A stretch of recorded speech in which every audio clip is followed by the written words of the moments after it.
Spin Media News Update, naghahatid ng mga positibong balita sa loob at labas ng ating bansa.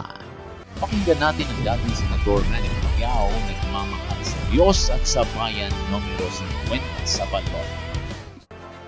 Ako po kasi lahat ng naging administrasyon sinusuportahan ko kasi based on my belief po sa Panginoon, dahil biblical po yan na sino man yung maging authority ay kailangan lahat tayo mag-submit.